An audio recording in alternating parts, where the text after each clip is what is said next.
about asexuality, so subscribe and hit that bell icon right now.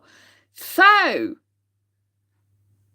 2024 has been one of the very most challenging years of my entire life. I mean, from the beginning to now, it's just been so difficult for me. And today I've been through an ordeal, unless you didn't already know. The boiler's been a continuous problem since I moved into this flat. The guy came to fix it again. And instead, what happened, there ended up being water gushing out of it. And then water and electrics, of course, don't mix. And yes, there was a bang and what looked like, I can only describe as a dragon. You know, when you see these TV programs with dragons on it where they shoot fire out their mouth. It's like a bang and I could hear like this flame going up. And then the carbon monoxide alarm went off and also the smoke alarm. So it was just absolutely awful experience. And I've been so stressed and so shocked because obviously carbon monoxide is a killer.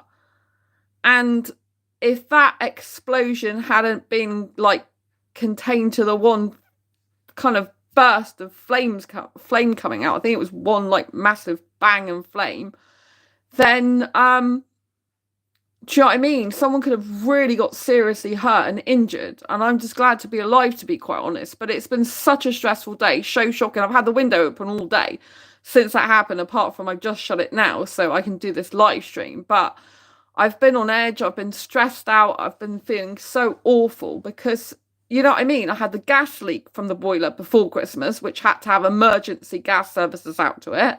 And then this happened today. And so it's just been so stressful and shocking. And I still feel a bit in shock, to be honest, because it's just like one thing after another since I've lived here. So thank you for asking, Inside World. Yeah, I'm really stressed at the moment. So I wanted to share with you. Now, I like to be positive on this channel, but there has been so many challenges since the beginning of this year that I never, ever thought I would have to endure, that I felt compelled to share it in a live stream. And yeah, I'd love to be 100% positive, but I have to say this has just been one of the most challenging years ever of my entire life. And it's just been like issue after issue, challenge after challenge. Some would call them very big difficulties and problems, but I'm trying to like be as positive as possible.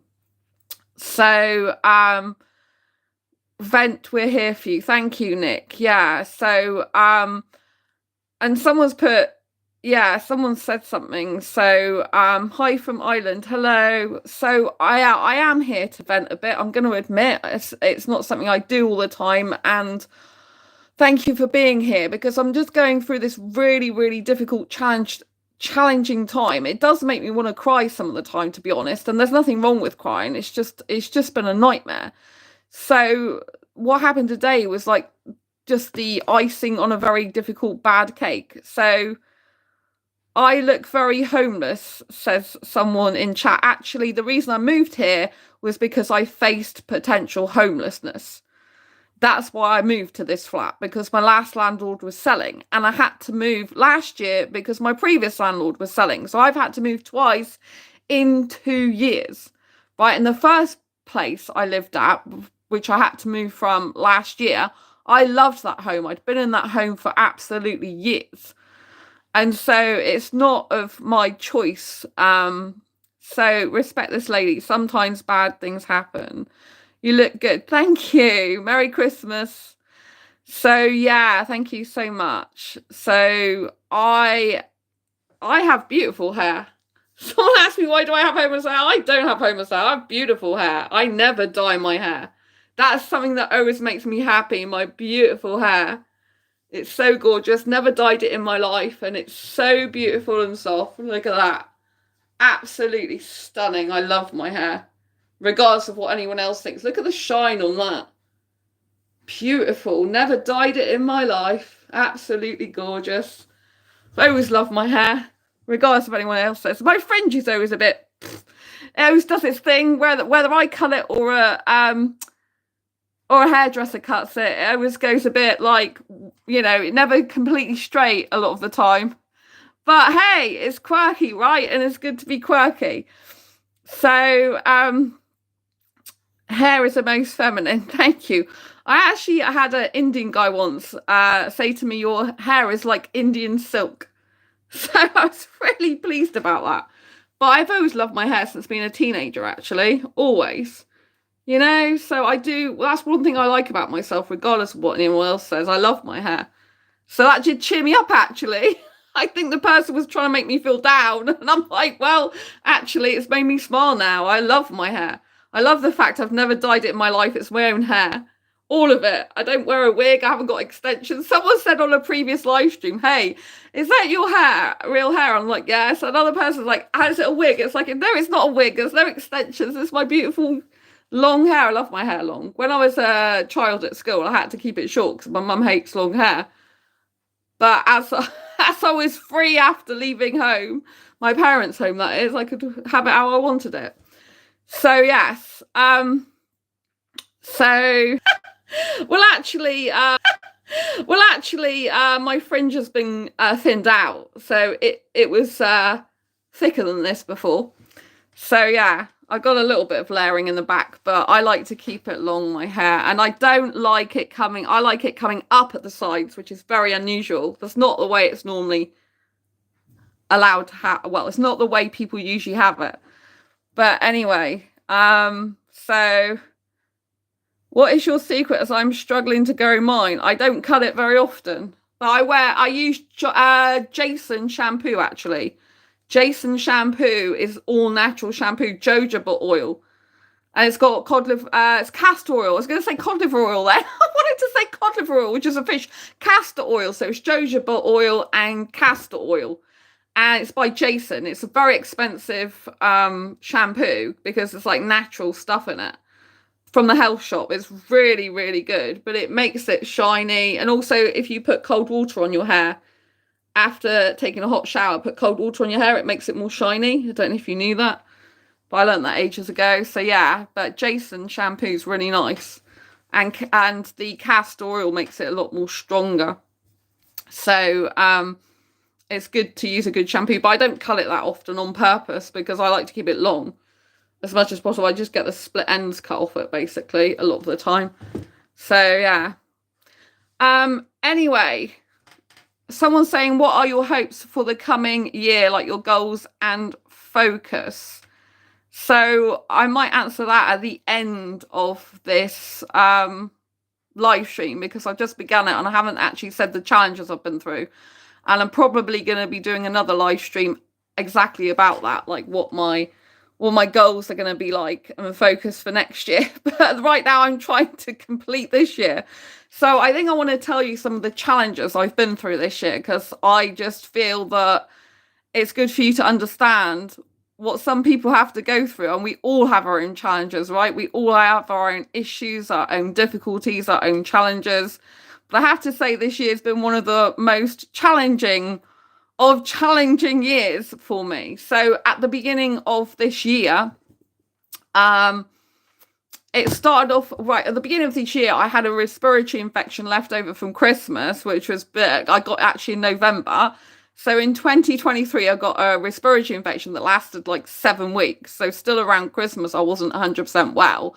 And I got better like the end of December, beginning of January. It was like the beginning of January I got well before I went to Disneyland Paris because I'd already planned to go on a Disneyland Paris trip. It was absolutely amazing, the Disneyland Paris trip at the beginning of this year. I really loved it, but there was some difficulties there. So the previous year I'd been like in May. It's a really good like time for me to go. Everything's like open. But when I went this year in January, the park closed much earlier. Like it closed, I think it was 2 hours earlier. And also because it was like more winter weather, it was like really bad because in the Disneyland Paris hotel, I was staying at Hotel Santa Fe, it was that bad with like condensation on the roof of the bathroom that it literally was dripping down while I was on the toilet. Like after my shower, the water would cling to the ceiling and drip down, and it would literally go on me when I was sat on the toilet. So I didn't have as good a time at Disneyland Paris this year as I did last year because of the time of year I went. And the heating was like, I couldn't change the heating.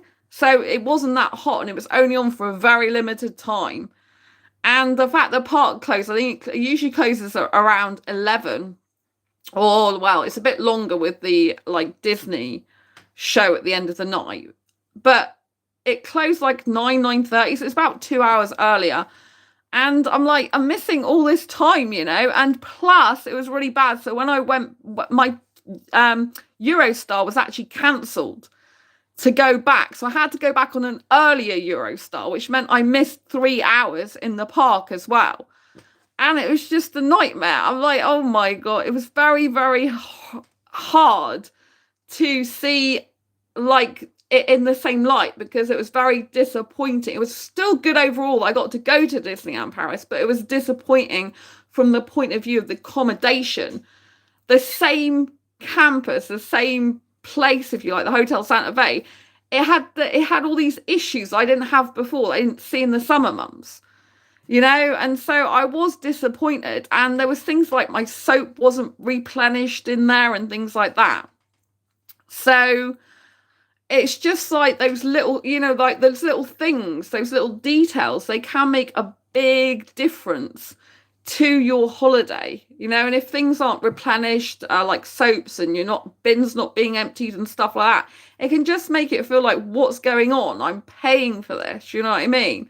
And it should be better service than that. So I was still glad I went. I still think it's good that I was fortunate enough to be able to afford that at the time. I haven't got the money to do that right now again, but I thought it was very good that I was in that position at the time to go, so I could go to it. But if I was to go again, I preferably not want to go in the winter months again, because it was just not as good by comparison, and it was a bit disappointing by comparison to going there like in May. So, and plus, if it's in the summer months, you don't have to lug as much luggage because there's more predictable weather. Whereas if you go in January, you've got to put loads of like hoodies in, loads of tops, loads of layers, because obviously it's raining a lot more. Like part of the holiday, it wasn't too bad. And then the other days it was like raining. So it was a bit tough like that, you know, and when it rains, it kind of pours in January. So that was my take on Disneyland Paris, but I did still enjoy the rides. I did still love being there. And also there was one show I remember that I wanted to see, and I asked when it was on, and the guy's like, oh, it's not on tonight. And it was on that night, and I caught the last few minutes of it. I'm like, why did he tell me it wasn't on? Because there was the main show that's usually on, but there was another show going on as well. And so I missed that because he didn't actually tell me that it was on at the time. So these are some of the things that I wished had been corrected, if you know what I mean, and hadn't happened. But still, it was good, but not as good as the previous year. And so then I went back to London, and during that time, I was fine, right? When I was at the hotel and everything, I was fine. And then all of a sudden, when I came back because I was on Eurostar going to Disneyland Paris, I don't fly on a plane. I've got a real big phobia of flying on a plane. I've only flown twice in my life, so I tend not to go out of the UK unless it's to Disneyland Paris by Eurostar. So I had to come back via Lille as well, whereas the previous year, it was straight through to Disneyland Paris. So that was harder because I had more changes. And it's not as good when you have to change at Lille, but it looks like they've completely stopped going straight through to the Disneyland Paris. So the Eurostar has got an actual station in Disneyland Paris itself. And it could, if you wanted to, go all the way through from London to Disneyland Paris, which is what it used to do. And sometimes it used to be change at Lille, but now it's all change at Lille. So it's more complicated. You have to, you know, show your passport more and go through all that lot again. So I don't like it as much either. And when I came back from Disneyland Paris this time, there was nowhere to actually put my luggage and myself. Like there was like it was full up. And I ended up being like in this corridor place, like just stood up with my luggage because I couldn't sit down because there was nowhere to put my luggage and I had to be with my luggage. This is on the way back from Disneyland Paris, not going to it, on the way back. And so I was hugely disappointed with that. And there was a woman at a table on the Eurostar, and she like had a like this mini table to herself in like the aisles where the toilet was, and she had all her luggage around her. And eventually, when she got off, I was able to take that seat and put my luggage near me. And then something really weird happened. So while I was on this Eurostar table, these people came, these guys, and they started talking to me. And I didn't know who they were, right? And they were asking me questions. And I thought, this is really strange. And then I realized afterwards they were police, but they didn't introduce themselves as police. Only more people joined them, like some women. And they had like guns, I think it was, on them. Yeah, in the like, I think some of them had guns on them, and they had like stuff on the back of their clothing. And I'm thinking, my God, that was the police. But it's just like very, very weird. Like, surely if you're police officers, you would usually introduce yourself as police, because they started asking me all these questions, like, who am I with? And I was on my own. And like, is this your luggage? I'm like, yeah, and stuff like this. And it was just very bizarre. And so I was a bit taken aback because I didn't know who they were. They were guys approaching me, and I was so confused because they like four of them came at me at once. And then it's only when these other people joined them and I saw the backs of like their clothing that I realized they must be police. So yeah, it was very, very odd. And it was a most surreal, weird experience. It felt a bit frightening because I didn't know who these guys were. I was like, like on the Eurostar, there's a lot of foreign people, a lot of people from France but other cultures and countries as well. And you know what I mean? They didn't say much to me apart from these few questions. It's like straight in there. Surely they should have introduced themselves, but it was very weird. They must have been after someone and working undercover. Well, the thing is, if they were working undercover, then they wouldn't have had I think there were like armbands they had on them so I didn't see them. I only saw like the tops because they were startled me because I was like here at a table and they came round here. So I was at the table opposite like the toilet area, and I had my luggage around me, and they walked through, but they like walked through and then confronted me. But after I saw them leave, they had like I think it was armbands like on their clothing. So and then there was two women that joined them, and then became obvious they must be police when they all were together. But it was so strange. I presumed that they were like doing inspections on Eurostar in case anyone was doing dodgy stuff they shouldn't have been doing or something. Because I think if they'd have been undercover, then they wouldn't have had this items of clothing on in the end. It's just I wasn't paying attention to that because I was so startled and shocked by four guys kind of approaching me because they, when they come at you like that, it's a bit like they're a gang. Because I didn't know. I don't know what police looks like in France. And I wasn't particularly paying attention to their clothing at this point. I was just paying attention to their faces in my direction, looking at me, basically asking me questions. So I didn't expect it. So I wasn't particularly like paying attention to their clothing. I was just thinking, what the hell's going on? Are these people safe for me to even be around? Like, what's going on? I'm on my own here. Do you know what I mean? So it's a very, very scary thing for me, to be quite honest. Someone said I never knew they had a Disneyland in Paris. Yeah, they've had it for years. I've been there before.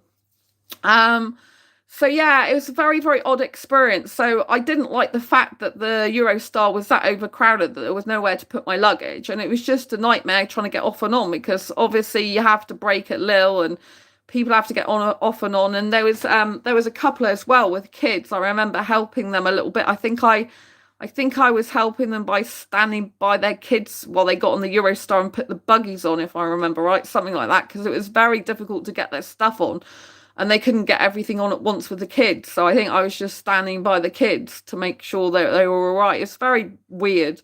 Like when I came back, I thought I won't be going there for a while again, and I really don't want to go in winter, and I'd rather not go when you have to change at Lille. But it looks like the whole of Eurostar has changed now in terms of the journey to Disneyland Paris, and that you have to go via Lille. They haven't changed that at all, back to being like it was. I think some other companies taken over Eurostar, so it seems like that's what they've done. They've changed the way they do things, but I don't like that new system. I want to go straight to Disneyland Paris. Like, why do I want to stop at Lille? What's the point? And you're there for over an hour. It's about an hour and a half, I think, each time you're there, from what I worked out. It's like, this is just wasting my time. So yeah, I didn't really like that very much. So that was like very bizarre. But then, so I spend time in London, like go to London for a night before I go to Disneyland Paris. And I remember the hotel I got, they called a taxi to take me to the Eurostar, and there was no taxis available. And I was started to get really worried and freaked out. And when I booked the hotel, there was 2 Premier Inns near London St Pancras where I had to catch the Eurostar from. But the problem was, I thought I booked the one nearest the Eurostar, and I booked the one the furthest away, even though it said it was near St Pancras on the description. It was actually the furthest one. And so that required me walking in the end and hailing a taxi down. Luckily, I got a taxi part way there, because, like I said, the hotel called for a taxi, and already running, you're meant to get there like at least an hour before your Eurostar leaves. And I had to like get there before that time, but I mean that's what's recommended, but I couldn't get there in that time, and because they called a taxi and the taxis weren't available, and so I'll walk. They said, you might be able to hail one down the road, which I did do, luckily, but that was still a worrying time for me. I was getting so stressed out about that. That was on the way there, and then on the way back I had all these problems with the luggage and these police people. Not that they were causing me trouble like after it. It was just the startling reality of these guys are in front of me. I don't know who the hell they are, what they're doing. I only realised when 2 women joined them, like I said, and they were going down, that they had armbands on that looked like police. So that was just all really bizarre. So it's a kind of a very weird experience compared to the previous year when I went to Disneyland Paris, which was just fun. It was a bit stressful travelling, but not as stressful as this year.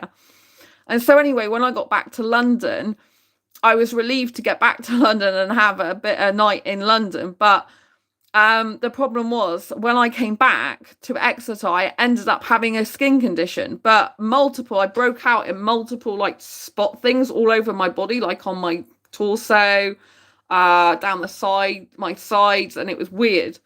And so in the end, I ended up I was fine, because I even took a picture of my skin, which I don't usually do, in the hotel. It was really weird. I don't usually do that, but it was completely fine. And then, I got back home, and then I had all this outburst of like these really weird rashes. I'd also got ringworm that I'd had on my foot for over like a year. Or no, not a year, since last May. And I still had it in January. So yeah, a very long time. And so it's really weird. And I ended up seeing 4 doctors in the end over a period of month. 4 or 5 weeks. So I didn't, first of all, I didn't like go and see anyone. And then I think, I started going to see the doctors, but I saw 3 doctors 4 times, because I saw one doctor twice, and they couldn't work out what it was. The first doctor said it looks like chickenpox, which I've had before. But I looked up online, and chickenpox presents itself differently. If you do get it a second time, you can get it a second time. If for example, you've got high stress levels. And I'd just been recovering from a respiratory infection before I went to Disneyland Paris. I'd only just about recovered from it. And so, yeah, that was really weird. And so it was awful. I had all these creams, but in the end, the creams made things worse. So then I ended up going to see a homeopath about these problems with my skin, but that was later on. So I'd done a lot of work myself on trying to get these skin problems sorted out. I personally think it probably was chickenpox, because it was the closest thing to it. There was no visual image on the internet of what this skin condition was. In the end, 2 doctors said it's folliculitis, and one doctor said, I don't know, you tell me what you think it is. And then, the first doctor originally said chickenpox, but they ruled it out and said folliculitis. And I said, well, I don't have any hair follicles on these parts of my body, particular parts of my body.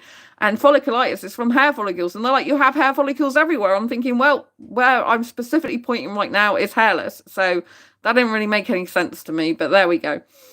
So, because it literally is a follicle that gets infected.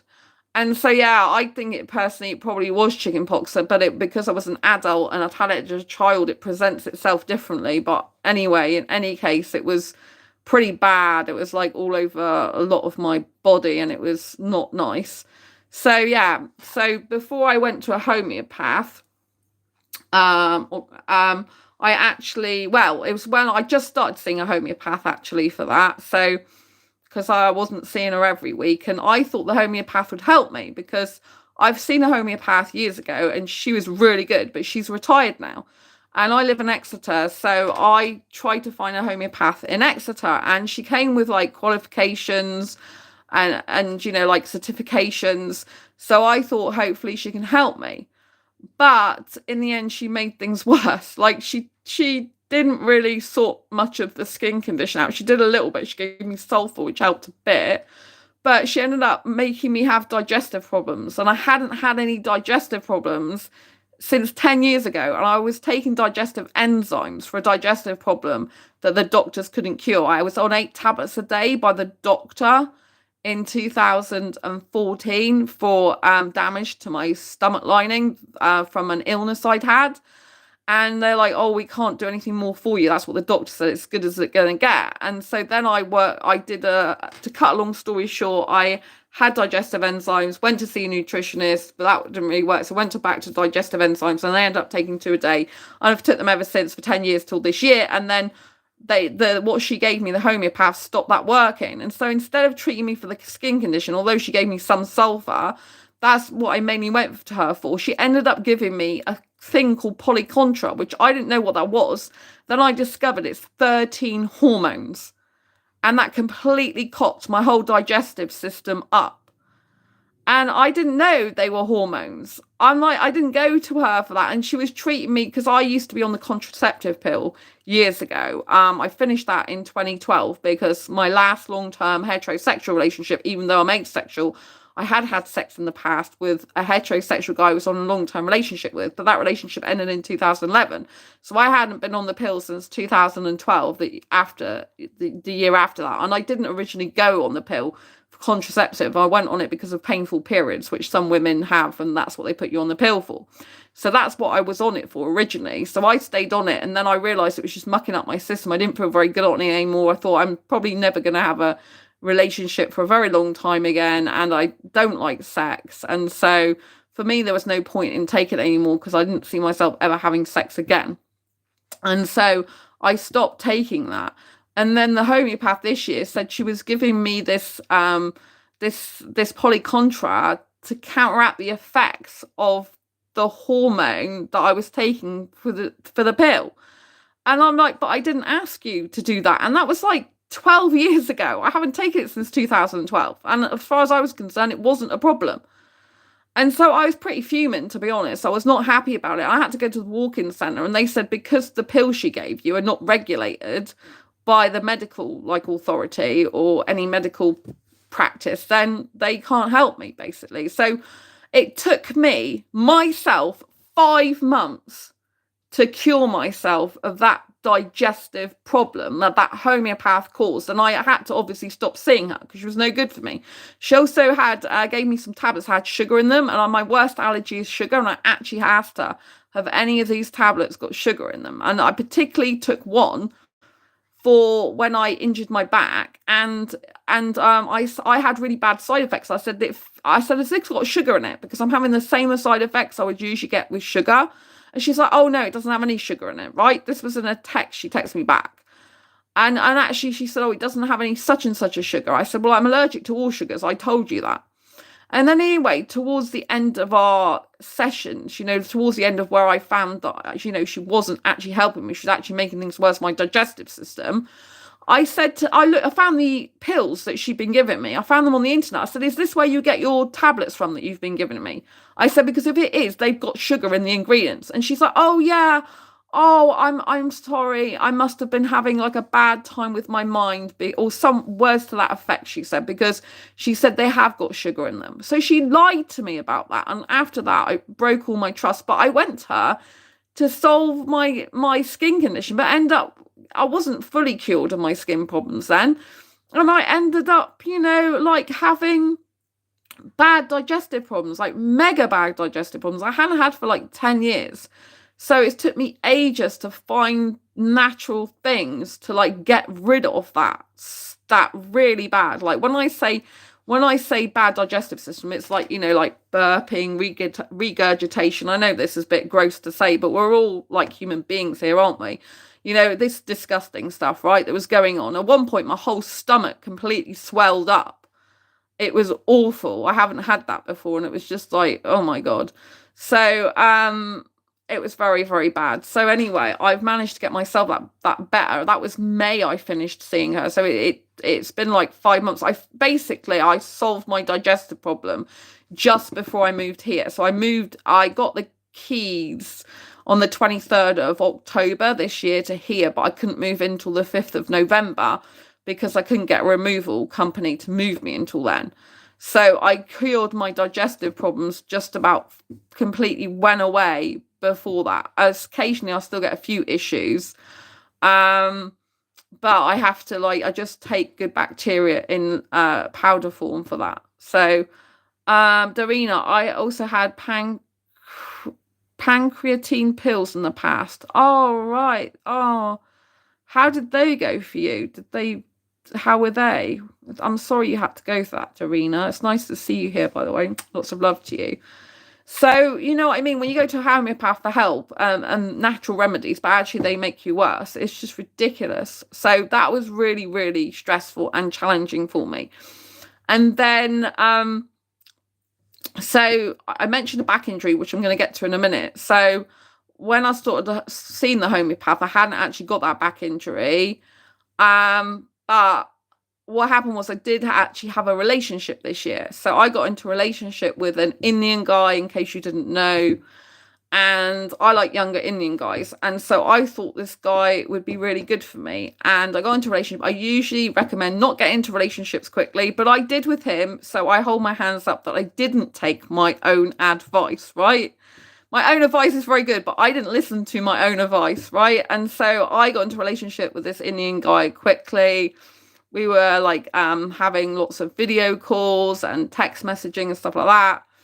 And we're having video dates and stuff. And anyway, he came to my city. We got into a relationship, and I thought he was a good guy, very empathetic, I thought, and very kind and caring. And I thought he was a really nice guy, and we got on well, and I enjoyed his company, and we were very physically attracted to each other. I am asexual, so I wasn't sexually attracted to him, but I was aesthetically and romantically attracted to him. Aesthetically a lot. He was really like my aesthetic type, like so much, right? And so, yeah, and he was into business, I'm into business, and so it was good, I thought. And I thought he was my soulmate. Yes, probably. I've learned a lot since this, by the way, this year, but I'm going into telling you what happened, like, in this way. So he was on this channel as well. The video's still up. And so, yeah, I thought it was good, but then there started to be things that I noticed that wasn't so good. And it was weird because he was happy to be seen on his social media, my social media with me, like on here, but he wasn't happy for me to be on his social media, which is very bizarre. It's like, why would you be fine to be on YouTube with me, but not fine really for me to be on your social media? It's weird. But obviously when a guy acts like that, then it means he's hiding something, usually because he doesn't want other women to know he's taken, right? So it's not a good sign. And anyway, to cut a long story short, in the end, he ended up not being empathetic and ended up not being caring or compassionate or kind. And actually, he ended up not being the guy I thought he originally was. And our value belief system was completely different. Like, he valued dishonesty. I value honesty. He valued fighting. I valued talking things out. And you know what I mean? It was just an absolute nightmare in the end. And it was awful. It was an awful way that things ended. Like I had to end it, but he pretty much ended it, but he didn't officially end it, if you know what I mean. So I ended it between me and him. So that was really hard. So Dave M, wish my wife was that way. I'm tired of all the sex. I need a break. Thank you, Dave M, for sharing that. Yeah, some women, not me, but some women are very, very sexually driven. And you know what I mean? If you've got mixed match of sex drives, it can be really difficult. I have a high kissing drive. I don't have a sex drive at all, but I have a very strong kissing drive. So I need to find a guy that's into kissing as much as I am, because my kissing drive's off the Richter scale, really. It's not a normal kissing drive. I'm a hyper kisser and hyper romantic. But at the moment, I'm not doing any of that because I'm single. So, yeah, because after the breakup, I decided that I wanted to be single for a while, because the situation with him is I didn't realize he was narcissistic, and I thought I would not be with a narcissistic guy again. But having watched videos and stuff, I realized that, yeah, he had all the traits of a narcissist. I'm not saying he's just got narcissistic personality disorder. I don't know about that. But certainly the traits that he had in the end with gaslighting me and, you know, stonewalling and all these type of things, and using my anxiety against me and stuff like that. It was just, I could go on, but I'm not going to, right? I still wish him the best. Right, that's it. I'm not interested in him anymore. But it was a hard time. I was really heartbroken. Like I felt like my heart had been ripped out, even though I wasn't with him very long.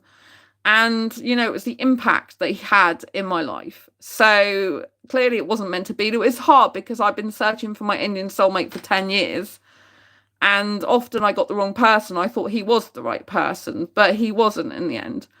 And so that's been difficult, because even now, lately, like I see Indian guys in the supermarket, 2 Indian guys, and I just feel that I'm meant to be with an Indian guy still, even though I had that bad experience, and even though I haven't been actively pursuing a relationship anymore this year since that happened. It's very difficult because I believe in past lives, which is a very spiritual thing, you know, very personal spiritual thing that I have shared on this channel before. And I believe I've been here before, and I believe I was with an Indian guy in a past life. It's just so familiar. Indian guys are so familiar. I can't describe it. It's like coming home, even being around Indian people. I love the accent and stuff, and the music and the films. So you can't depend on your eyes when your imagination is out of focus. Thank you for that. So anyway, yeah, so in the end, yeah, it was very, very difficult time for me, and I didn't think I would end like that. And obviously he was promising me all sorts of things, like a future together and this, that, and the other. So yeah, so anyway, that was a really bad time for me. I was really devastated. It's very difficult to get over that. But so I'm gonna say a key takeaway on this is everything happens for a reason. So everything happens for a reason is something I truly believe in, even though some people don't like that phrase, right? Other people love the phrase, other people hate the phrase. Some people are indifferent, right? I do believe everything happens for a reason. Everything, good and bad, right? So because of that breakup, I then joined Matthew Hussey's Love Life Club in May. So I split up with my now ex in April. I have to tell you as well, something amazing happened. The day I split up with him, I published this book, Diary Confessions of a Hyper-Romantic Asexual, 78 Life Lessons to Ace Your Life, which I'd already written, but I hadn't published because I kind of got consumed with him quite a lot in my life. So I wasn't streaming as much on this channel anymore. And I was spending a lot of time video calling and seeing him, right? And our schedules weren't really aligned. And, you know, it was hard. He wasn't turning up to dates sometimes, and I talked to him about it. Instead of letting me shift the time, he wouldn't let me shift the time. And anyway, I don't want to talk about all those toxic things because it's gone, right? But anyway, so the day I split up with him, 15th of April, is a day I published this in ebook format, and then I published this in print. And that week that I published it, the week I split up with him, this became a best-selling book and #1 hot new release on both Amazon.com and Amazon.co.uk. Key to takeaway is you can do better when you're not with toxic people in your life. You can do better when you are focused on your goals, ambitions, and dreams, and when you're pursuing them and you're doing what you love. And even in the face of adversity, when I was so friggin' heartbroken to the point where I felt like my heart had been shattered into 1,000 pieces and wrenched out of its soul, I was able to publish and get this book to bestseller status on the two biggest platforms, Amazon.com and Amazon.co.uk. They're two of the world's biggest platforms for books. And this beat a lot of traditional sexual books, So I was so happy about that. So the key takeaway, like I said, is when you rid yourself, or you're free, if you like, of people that are not helping you in your life, that are actually making you stressed out in the end and are not good for you and making you feel bad and lowering your self-esteem and confidence, once they're out of your life, even if it hurts like hell in the moment, you freed yourself to be able to live your dreams and to actually make shit happen again. So it's absolutely amazing. So someone said in chat, no matter how extraordinary you are, if you're in the wrong environment, you'll be overlooked and undervalued. The right place will eventually appreciate you in the right way. Thank you. I totally agree with that. Thank you so much. It's very important. I'll read the words in the chat again because I think it's really important. No matter how extraordinary you are, if you're in the wrong environment, you'll be overlooked and undervalued. The right place will eventually appreciate you in the right way. And that's true for the people around you as well. And I totally agree. So I was really pleased. I even put on Facebook that this is a bestseller, right, when it came out. And I was under so much stress that even they knew it on there, because I just was having the health issues with my digestive system, and I had I wasn't so bad, but they knew I'd had a breakup, and they're like, "What, you did that?" I'm like, "Yeah." The day, not just the breakup, the day that I broke up with him, I actually put it on Kindle. I uploaded it on the Kindle platform and did all the description and everything, and all the back end keywords and stuff like that. So. You know what I mean? It's just like, what can you achieve when you're actually flying solo? So, yeah, it's just incredible what you can do. So I did this despite the heartache and heartbreak, which a key takeaway is resilience as well. Like this year, the word for me of the entire year is resilience, because the amount of crap, excuse my language, I've had to deal with, and challenges and difficulties, which I know some people have had far worse than me. I'm still here. I'm still alive. I'm still able to talk to you and function as much as I can. But the amount of stuff that's come my way month and day and week after week is just like so much challenges this year. It's just off the Richter scale for me. I've had nearly everything challenging me. Like my mental health, my physical health, my love health. You know what I mean? It's just been phenomenal. So yeah, so you can do things. Look, and this is a bestseller. It's got 78 life lessons in as well. So it's not just a few life lessons. It's got a lot of life lessons in there. So get this book if you want it. It's on Amazon. So, and this is a top I've done this year as well. Look, it's the same speech bubble. It's not the same words, but the same speech bubble and picture. Be bold, be authentic, be you. So even though I've had loads of challenges this year, this is my message I want you to take away from this video. I haven't finished this video live stream yet, but I want you to take away to be bold, be authentic, be you, no matter what, This is really important. So, so published that book, got it to be a bestseller, a #1 hot new release in category. It was bestseller in multiple categories on Amazon.com and Amazon.co.uk, and it was #1 hot new release on both Amazon.com and Amazon.co.uk platforms. So I was really pleased about that, and it's just been incredible, that. And so So even through adversity and all these issues and difficulties, I've still managed to create something good. So I think that's a really positive key takeaway, that you can still achieve good things in your life and greatness despite difficulties. Because some people are like, oh, if you've got so many health problems and so many other issues going on in life, you can't succeed. And they make it sound like you can't succeed in anything. But I actually don't believe that's true. I actually know that isn't true, because I was a manager for years in retail. And I had really bad depression for years, but I still was a top performer in the whole country, in the company furniture business I worked for. It was like I was in the, even when I was made redundant years ago, I was in the top 3 of the whole of the UK for percentage of sales over target. So what I'm trying to say is that even in the face of adversity and difficulties, and even if you have mental health difficulties, physical disabilities and problems, then you can still achieve greatness. I don't buy this idea, and it's not true, that you can't still achieve greatness even if you have got difficulties. Some people like, you need to be like in the perfect health, the best state of mind, and actually a lot of the time when you're not in the right state of mind, you can, depending on how your life's going in some types of areas, use that kind of like anger and frustration to fuel it into good things. You can't always do that, because you need to take time out for you as well, and you need to actually express your emotions instead of suppressing and repressing it. But you can also use that to drive yourself and your life forward. And so that's a really good thing.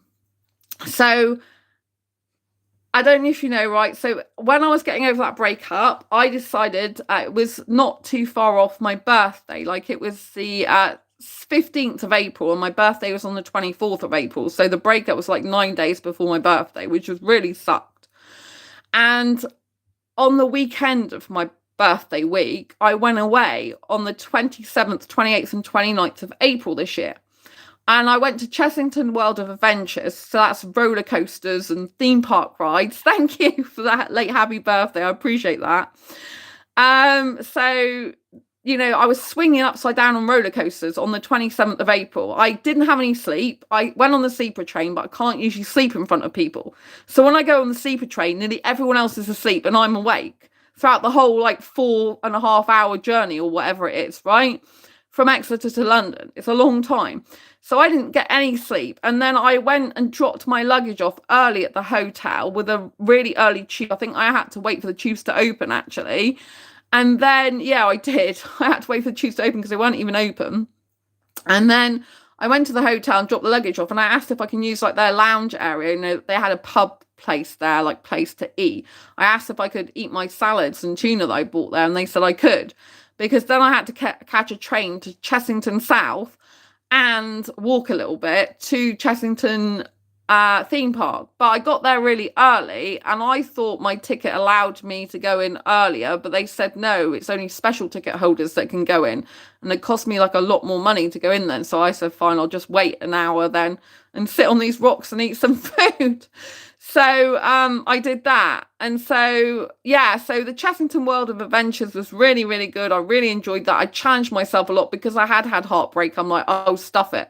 I'm going to challenge myself to go on really hard rides that I wouldn't usually go on, because I've got nothing to lose, because I was in one of those I don't give a shit mood, excuse my language. And it's like, I just want to go. So I went on one of the rides that's a cobra. It's like a snake, and when you're on the roller coaster, you're going sideways with your legs dangling down like that, and literally goes like that. And I was like, oh my God. So I was literally sideways on this roller coaster with my legs dangling down. It was so weird. I've never done that before in my life. And that was a really hard ride.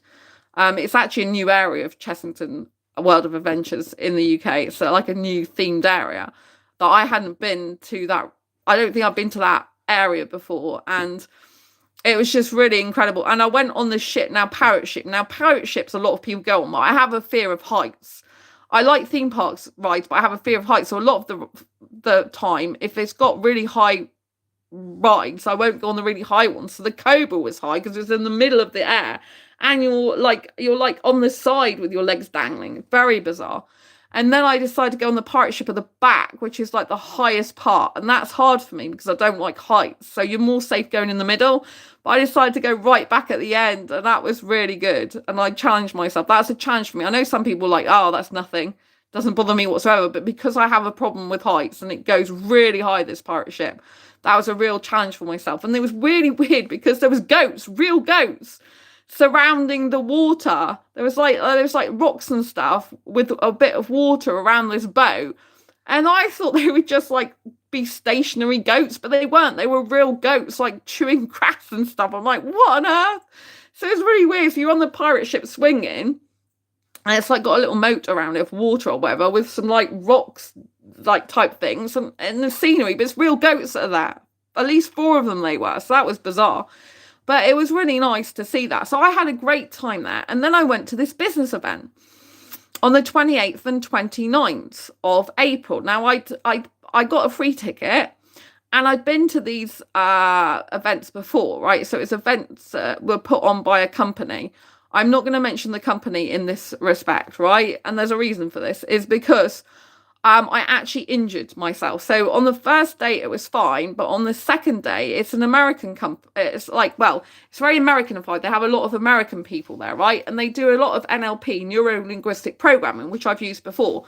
But they put you in a state of buying mode. So they try to change your psychology so you're in a state to buy their courses and programs that they're selling. I know because I've been to their events before and I've loved them in the past, even though I know they do this, right? I've loved this because they give you a lot of educational stuff, and then you can buy their courses and programs if you want at the end of it when they've spoken. And so the first day went well, but the second day they got us to do this exercise, which was basically going beyond your limits of your mind, limits of what you think you're capable of achieving, right? And they asked us to twist around at the waist as far as we could go. I did this and literally broke my back in 2 places. So I was in I didn't know it was broken in 2 places at the time. I was in absolute agony. So what happened was, I knew after I'd done this exercise, I couldn't jump anymore. I was getting a lot of pain, but because I was in such a high adrenaline state, I wasn't in as much pain as I was later on when I went back to the hotel. So when you're in a high octane, energetic adrenaline state, the adrenaline masks pain. Because I got fibromyalgia, which is a chronic pain condition that affects the nerves and muscles of the body. So if I go dancing, for example, clubbing, for the time I'm doing that, it masks the pain because the adrenaline kind of stops the pain, if you know what I mean, for a bit. So, or it masks it so you don't see it. And so anyway, when I went to this business show, literally I did this exercise, and then I was in absolute agony when I went back to the hotel. I could barely like move on the bed, and all my ribs were hurting, all my back was hurting. And so even the next day, though, I was still in London, and I even went out to the aquarium and the Paddington experience, even though my back was in a lot of pain. I had to take painkillers. But when I got back to my city, I got, the next day, I got my back looked at, and they discovered that they thought I had a strain or a sprain. Well, that led to being misdiagnosed with a back strain or sprain by 3 people who work for the NHS. So I was seen at the walk-in centre, which they said it's a strain or sprain. Then I was seen by a paramedic at my doctor's surgery who's carried on saying the same thing. Then I asked to see a physio. So the paramedic agreed with me to get me physio treatment. I saw the physiotherapist, and the first time she said exactly the same thing. And the second time I said, look, I feel like I've been run over by a car, even though I've not been in a car accident. I'm in a lot of pain. So she said, I think you got a strain or a sprain, but I'm going to send you for an x-ray just to be sure. So I went to be sent for an x-ray the next week. I think it came through. It's very quickly in Nightingale Hospital in Exeter. And when the x-ray come back, it hadn't got 1 break to the spine, but 2. So I fractured T8 and T9 vertebrae. This is my spine. Broke 2 bones in my spine. And my ribs were in so much pain. I really believe I broke my ribs as well, but they would not x-ray ribs because they got a thing in the UK now. They don't x-ray ribs anymore. And it wasn't obvious from the x-ray that came back to do with my back where I damaged my ribs or not. So, but I was in so much agony with my ribs and my back that I definitely think I did the ribs as well. But there's no medical evidence of that. But I did definitely break T8 and T9 vertebrae, right? And I was told by the physiotherapist only like I think it was last month, that it can take up to 2 months for the bone to grow back fully, and being absorbed back into the body, so to get full movement back. So I'll repeat that again because I know I was stuttering a bit, right? So basically, I've been having physiotherapy since the beginning of May, and last time I saw was the 10th of December, so very recently. And I've been working really hard on physiotherapy exercise to get my back better as much as it possibly can, strong, and be stronger in my body, right? Because I wasn't very strong, and I've done a lot of painful exercises and worked my butt off basically to get stronger. And so during the course of these exercises, towards the end of before our last session, so towards the end of this year, she told me that what happens with the spine, she's already told me this before, because it's wedge fractures, the bone will never grow back, it will never go back straight. It will always only grow back over the wedges in the wedge shape. It will be permanently wedge shaped now on those two vertebrae, right? But she said what happens with the bone grows, and it grows like thicker, and the bone has to absorb back into the body for it to go back to its original size, even though it won't be the same shape. And that can take up to 2 years, and therefore you can have restrictions in your movement for up to 2 years. Well, that's a lot. That's a really big thing to say. Excuse me, I'm going to have some water so I can talk more. So that was tough hearing that, I think it was actually probably October she told me that, something like that. By the end of October, beginning of the November. So that was really, really tough. So that's another challenge I had to go through this year. Like, I've never broke 2 bones in my spine before, ever.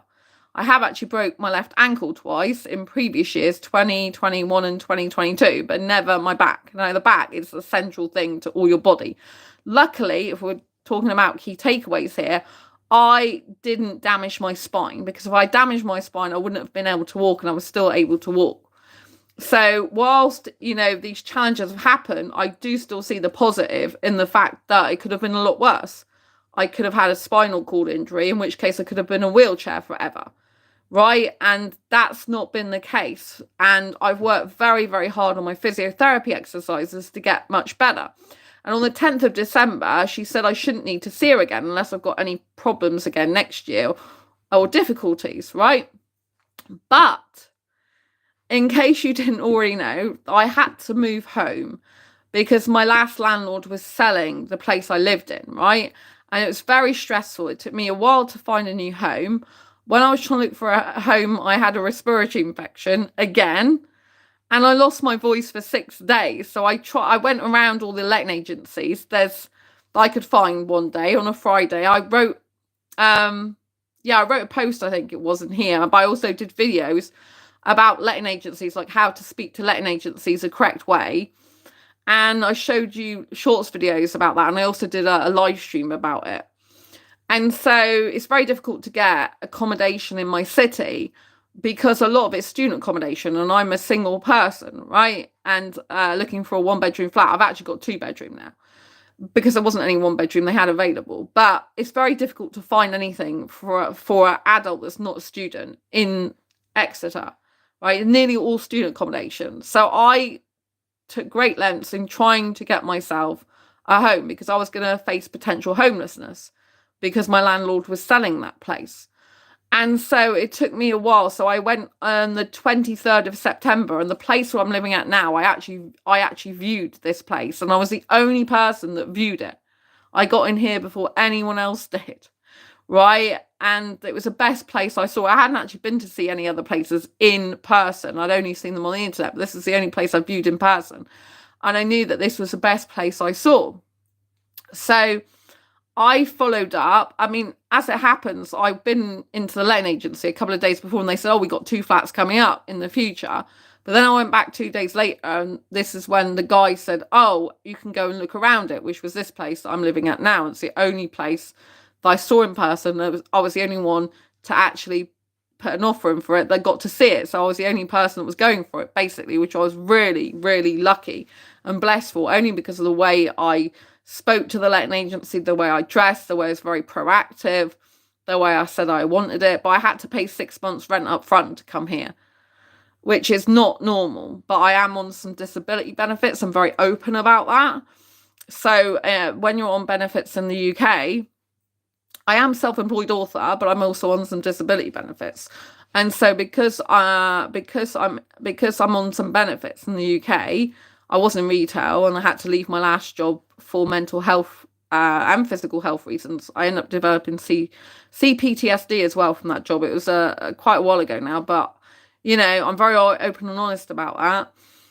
And so with all this, I was on benefits, and a lot of landlords won't take people on benefits because it's too risky for them. So I had savings, which not a lot of people can say, of 6 months rent up front that I was able to put towards this home. So I paid the landlord in advance 6 months just to live here, because a lot of them won't take a tenant on who's on benefits else because it's too risky for them. So he's already got his money up front, right? So that is really, and I'm having to pay myself back basically now, because it's already come out of my account and then I've got to pay myself back, so I still have money, so in case I need to move again, for example. But I had to pay a removal company, first time I've ever paid a professional removal company to move me, and it was very stressful. It's a very stressful time. My best friend helped me, but it was all very stressful because I actually was recovering from a respiratory infection when I was trying to get the agreement done with the letting agency, and I was losing my voice a bit still, and it was all very difficult. And then it delayed me with packing stuff as well. I wasn't actually able to get furniture for this place. It was unfurnished until the contract was signed. So I had to get them to try and sign a contract with me the week before I was due to move, which they weren't too happy about, but I did get it from them because I said, I need to buy a fridge, freezer, and washer, dryer. I can't even move in there until I've got these things, and so that took, that wasn't very pleasant, particularly pleasant, I should say, experience, because they weren't very happy that I was trying to ask them to do it earlier. And I was asking because I needed to get furniture because I can't move into somewhere that's got no furniture. And then by the time that had happened, it delayed me actually getting a removal company, because until I got a contract, I can't actually hire a removal company. So I ended up actually removing on the 5th of November in here. Now, the night I moved in here, there was a leak from the bath, because before I even moved in here, there was a lot of work that needed doing. Like, taps had to be replaced. The taps in the bathroom were horrible and old, and they were like really rough.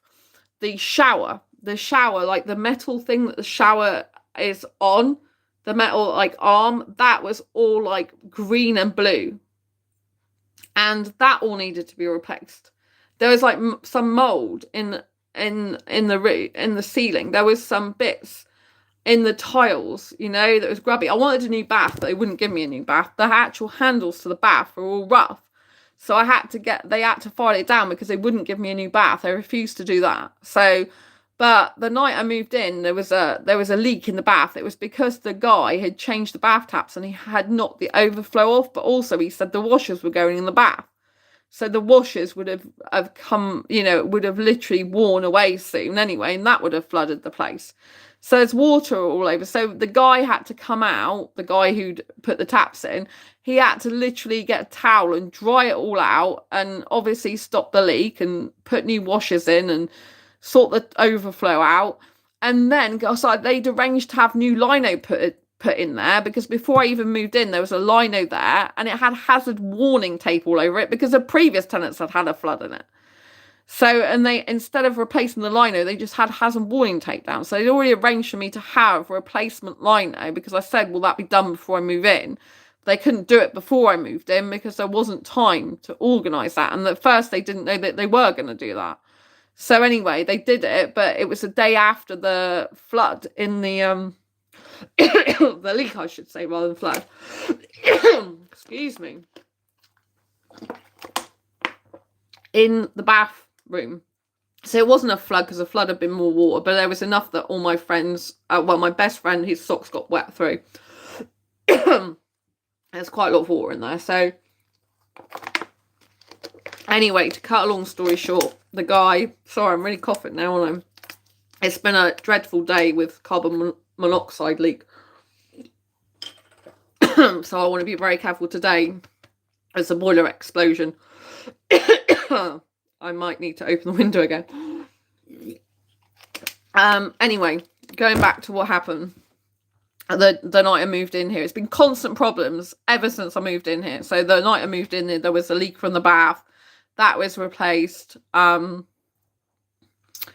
was all replaced. The bath taps were replaced, I should say, but the actual overflow was put back, I should say, and it was mopped up. So, you know, he was going around with a towel, and then the letting agency, one of the people from the letting agency got me a dehumidifier, and I had to keep that in the bathroom all night.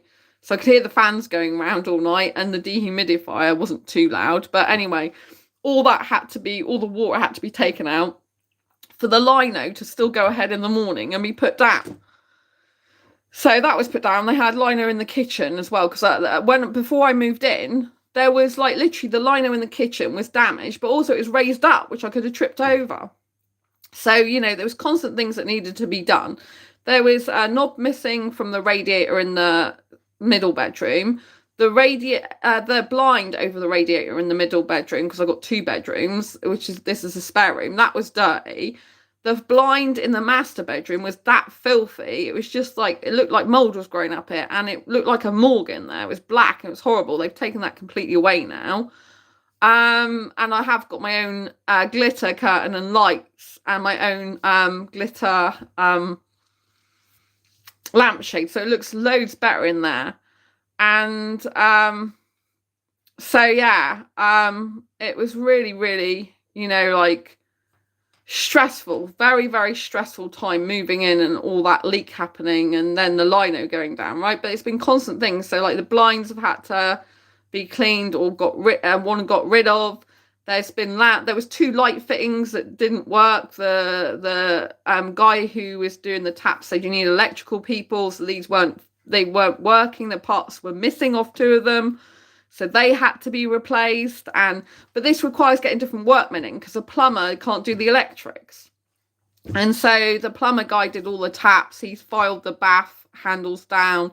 The landlord refused to give me a new bath. They put a shelf in there that I wanted over the sink, because there was no shelf to put my toothbrush on or anything. And then they got me a towel rail, which was good. I had my own the unit in the there was a cabinet in the bathroom, but that was broken. Some of the glass was cracked on it. So I've got my own cabinets up there, but I had to do some painting and some filling, which I'm not used to doing, because what happened when they put the towel rail in, they had to take one of the cabinets out of mine that they'd originally put in there, and they didn't polyfill the holes, and they didn't paint it. So I had to do that, and I'm not really amazing at doing this type of stuff DIY. So it took me like 3 days to do that, and I was doing some other painting as well in there that needed doing. So honestly, that was a nightmare. And even behind the towel rail and stuff like that, and behind the toilet and around the skirting board. And they kept the bath panel out for ages, so I couldn't paint round the bath panel skirting board until they actually fitted the panel back. So it was about a week, I think, till they put the panel back. And I had all these little fish things, silverfish coming out. And so there's a little fly here. I've noticed there's flies in the toilet, like around the lamp. It's like, what's going on with these flies? But I'm not in the toilet anymore. I'm in the kitchen. So yeah, so there's just been constant problems, you know, and I've ended up buying furniture that's had problems with it. I bought a chest of drawers for the bedroom, and the drawers were clunky on it. So I talked to the manufacturers, but it was going to be too much hassle to send it all the way back to Amazon, because it was in 2 packages. They never brought the packages up the stairs. I bought one up my stairs myself, but the other was too hard. It's too heavy. So after he put it all together, went by the instructions, like clunky, they're sticking a bit. But anyway, I talked to manufacturers, and then they said they can give me some compensation to keep it if it's still usable, or, you know, basically what they could offer me something else, you know. But anyway, I decided to keep it and get £50 compensation. They were going to give me 30, but I asked for 50. But because the runners were still a problem, I then decided to get a product which is WD-40. I thought this would work because it says it's good for, things that stick. So I got the WD-40. I started spraying it on some of the draw runners, thinking this would be a really amazing thing to do. And unfortunately, it left oil marks everywhere I sprayed this stuff. I didn't spray it in the whole cabinet, but I sprayed it in quite the top part of the left part of the cabinet. And so it went in 2 drawers. It went across the sides. And instead of it being good, it actually caused more problems. And I couldn't get the oil out. I tried about, I think, 11 different products in the end and things to try and get it out. And I couldn't. I searched all over the internet and none of the suggestions worked. And so in the end, I had to buy paint. I bought a primer, and then I bought this metal and wood paint to paint over it in the end. And I had to buy also acrylic, it's like white acrylic to put over one of the base of the drawers, because the paint would not stick. The primer wouldn't even stick to the base of the drawer. There's a shorts video on this channel that says it looks like Spider-Man's mask but white, and literally the whole primer came off the bottom of the drawer when I tried to put the metal paint over the top of it. All came off and just stripped off like a mask. So in the end I had to get this I say acrylic, it's actually vinyl. I think it was like a vinyl piece, and it's especially made for like furniture. And so my best friend did the bottom of that drawer for me, because that's the only thing that would cover up the oil, because if the oil gets onto clothes at all, then it can damage clothes, and I didn't want the oil on there. So he did that bit, and then I've had to paint inside of the drawer. He painted one of the drawers, and then I've had to paint the other drawer. It still isn't finished, actually. I've painted one of the bigger drawers, and I've had to paint inside the unit, with the unit being up in position with the other drawers in it, and just one drawer out, and the top drawers out as well. I took for a while that out as well. So it's just really difficult, very awkward, a lot of crouching, a lot of bending down, a lot of going up there, and oh my god, I gave it 3 coats on the top bit and 2 coats on the second part.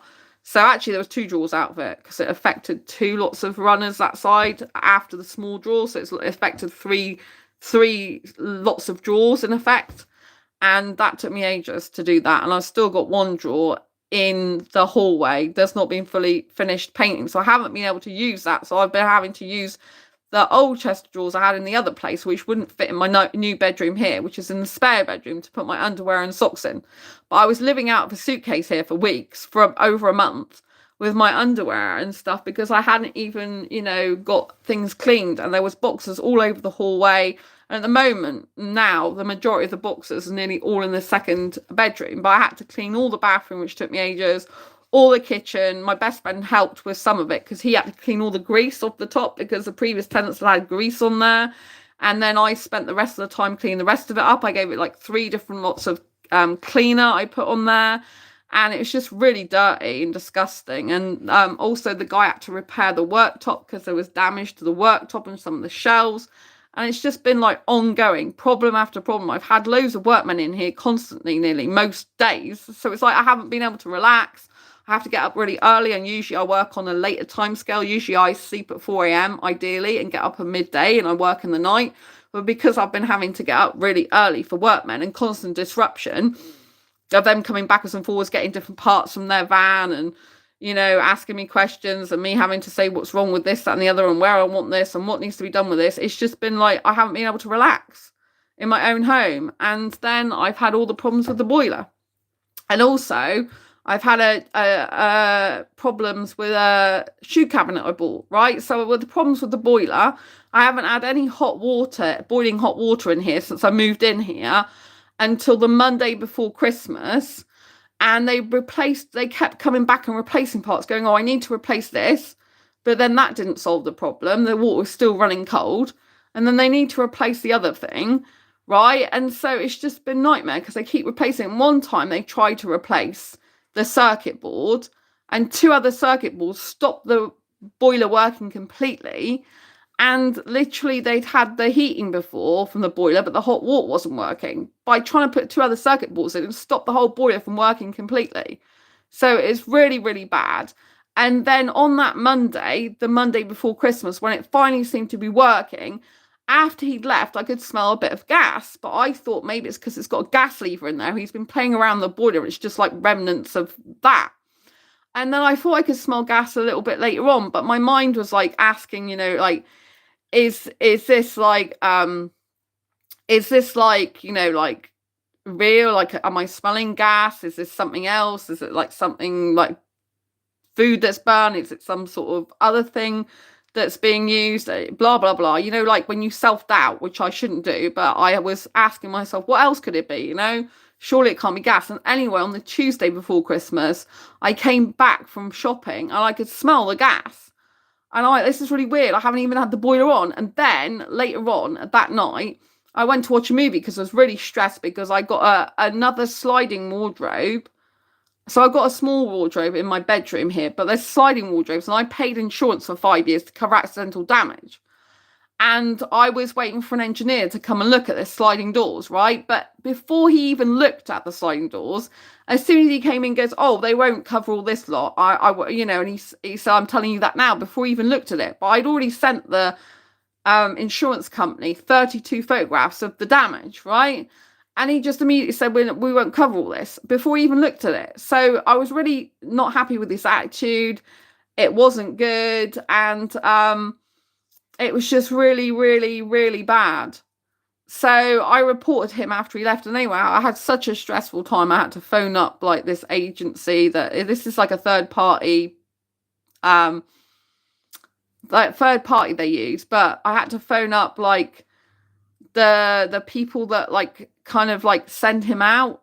It was like part of the insurance. So basically I have insurance with X Cover, and they send someone from the Amira group out, and then they're part of a bigger insurance company. So I had to phone the bigger insurance company that deal with the X Cover account to say that I'm not happy with him and the way he was. Anyway, so I had to appeal that because they declined me having any being able to make a claim. And I've actually got someone else coming out there. They're getting another engineer to come out this month, right? So that's still pending. Anyway, getting back to the boiler, on the Tuesday, I was so stressed out from that and having to phone up and say, this guy came, and I had to wait in for a lot of hours as well. And it said, oh, he's just 0 to 20 minutes away. And he was over an hour away on the tracker. So I was getting more and more stressed out. And then when he came and basically told me, without even looking at the parts, as soon as he saw them, without examining them, he was like, oh, they won't cover this. And that was basically it. And I'm not covering it. So I knew he was going to be no good. And it's like, I've waited in all this time. It's just horrible. And it took me ages to upload all the photographs to the insurance company, who said they'd accepted my claim. So anyway, that was stressful. I said on this channel, I'm just going to de-stress and watch a movie because I've had a stressful day, right, and relax. And so I put this movie on. I was in my bedroom, and it's fire doors here.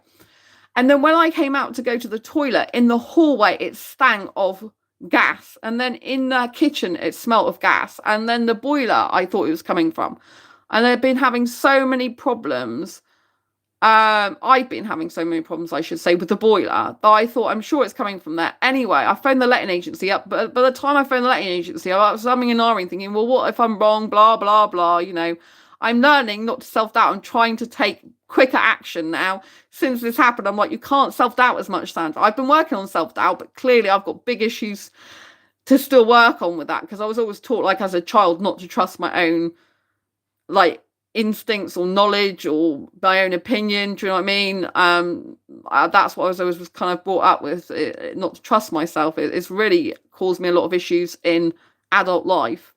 And I found this out at the beginning of 2021. I've been working on making decisions because I had a problem making decisions for myself. So since 2021, so like 3 years now, be 4 years in January 2025, I've been working on, making decisions, making more decisions, bigger decisions, quicker.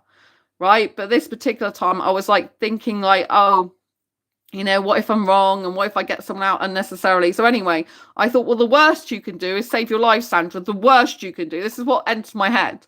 And like, the worst you can do is save your life, because I'm pretty sure it's a gas leak. Right. So I'm phoning the letting agency up at midnight, because you phone the letting agency up with my letting agency and it goes through to someone's like home phone number. That's how they work their emergency phone system. So I phoned up and spoke to someone at 12, and they just told me to turn the gas off and to turn the boiler off, right? That's all they told me to do, and just wait till morning till they could get someone out. Well, I was still smelling gas and I was really worried. I didn't know how to turn the gas off because I hadn't had gas in my previous place. And the place before that, the gas was controlled downstairs. So I've never had to use a gas boiler before, and control it. Well, not in the recent years. I don't know if I had to do that absolutely years ago, but I couldn't remember using one. And so I'm not used to gas. I had electricity in my old place, and the other place, like I previously said, I was at for years, and the gas boiler was controlled from a flat downstairs. So any electricity, because it was a converted house, so the boiler was just in one person's flat, and they controlled the whole gas central heating for the whole of the house and every flat in it. So that wasn't great. It was out of my control. The radiator only came on for like a couple of hours in the morning, a couple of hours in the evening. So I wasn't used to that. Anyway, I thought I need to contact Octopus Energy, which is my gas supplier, to let them know I've got no gas now. And they got an emergency number. Well, when I looked online, like, what should you do in emergency? And it said, about National Grid. Engineers can come out and make it safe. But I didn't know if I had to pay for that. I didn't want to undermine what the letting agency has said. But anyway, I went to Octopus Energy, and it automatically says if you've got a gas leak, if you can smell gas, it puts you straight through to the emergency services, which is National Grid for gas. And so I went straight through to them and said, oh, no, you've done the right thing. We'll get someone to come out with you and be with you within the hour. He was here within about 20 minutes. He lived in Exeter. He just had to get out of bed, basically. And so he was a really nice guy called James, and they got him out, and he tested basically the boiler and also downstairs. But when he went to downstairs, outside first, I went with him, and he had like a little measuring device which measured liquid, and it said if the liquid goes down, it measures the amount of pressure, and it shows if there's a gas leak. And he said, you have definitely got a gas leak, and it's a 10 on the scale. I didn't realise, obviously, till later on, how bad 10 is. Like 9 and above is immediately dangerous. And so when he filled out the report, he put immediately dangerous on there, level 10. But I've since, like I said, learned 9 and above is immediately dangerous. So he had to make it safe for me, cut off all the gas supply, make sure. I think he did more than what I could do. I pulled the lever because I had worked out how to do the lever, but I wasn't 100% sure. But he checked it and said, oh, you did the right thing. You can pull the lever towards you or at the back. But I think he did some work with spanners or something and made it safe, completely safe. So it completely cut off. No gas could come up here whatsoever. And I saw the measuring device, which was great. And then he tested the boiler, and it was immediately going red. So he knew the leak was definitely from the boiler. So he had to make sure the boiler was off and safe, pulled danger labels and said, he's made it all safe. And then I phoned the letting agency back up and spoke to someone else and said, because I wanted them to speak to the guy who was there, because I'd been asking for a new boiler and they kept saying no. And obviously I'm to replace parts, and I hadn't had hot water for a month and 11 days since I moved in. Bear in mind, I had this place before I moved in, but I hadn't fully got used to the gas system, because before I even moved in, I wasn't told by my letting agency directly where the gas meter was, and they're not labelled on the outside. So I had all that stress, and then I didn't realise that gas was a card meter. So I told because I thought they told me it was a credit meter. So I told my Octopus Energy it was credit, and it ended up not being. It ended up being a card meter, and it went on an emergency fund. And then the electricity was a key, and I had to keep going out and getting electricity put on key. But at the beginning of this month, I think it was, Octopus Energy came out and changed the meters for me. And they did, but they couldn't put a smart meter in here on both electricity and gas, because the gas meter's outside and it's too far away from the smart setup. And for the electricity, you had to put little antennae on it just to magnify the basically the Wi-Fi going to the smart meter in here, because there is steel in this building. So I don't have a proper mobile signal. I'm on Wi-Fi at the moment on my mobile now to do this, but I've had to swap phone providers to get a digital phone, because they don't do landlines anymore, the new packages with PlusNet, for example, that I was with. So I had to swap to BT. I wanted my phone number to be changed over, and that wasn't easy. PlusNet didn't change my phone number over to BT, and they work for the same company. It's all the same company. So This guy said, we'll put you over to BT because you can get a digital phone, which is equivalent to a landline, but basically goes, the wire goes in to the hub directly from your landline phone, doesn't plug into the wall. That's the only way I could get a landline to phone my parents, because there's no signal a lot of the time with my mobile. So if anyone wants to contact me, they have to contact me on my landline a lot of the time now. Sometimes the texts don't even go through on my phone. If it's text on my phone, if it's on Facebook Messenger, then I usually get most of them. But you know what I mean? It's an absolute frigging nightmare. So I've come to a place which I didn't even know before I moved here, that there's poor mobile signal. So that's been a real big issue and stress for me as well. So it took me a while to get my old phone number back, because I got told it'd just be transferred across, but it wasn't. And then they were trying to bill me for BT and PlusNet. They sent me a bill, and I had to go to the bank to retract the money, because I needed that money in my account. I wasn't expecting it to come out as well as BT. And then they still owed me more money. And it's taken me like quite a while to get that money back off them. And for me to get my landline, because they wouldn't transfer the landline over, because they were still hanging on to it, saying, oh, we still kept it. I said, I told the guy I want that changing over to BT. And he was meant to have done it. So that was all cocked up. So everything's been wrong. And then the gas leak, the guy came back to fix the leak. So after National Grid made it safe, the guy next day came back to fix the leak. But then it meant to have been fixed. And then when I spent some time over Christmas at my parents', and then when I got back, I didn't use the hot water. But yesterday I tried to use the hot water, and it went cold again. So I'm emailing to the letting agency and saying, please let me have a new boiler, because this is just, I haven't had hot water since I've been living here.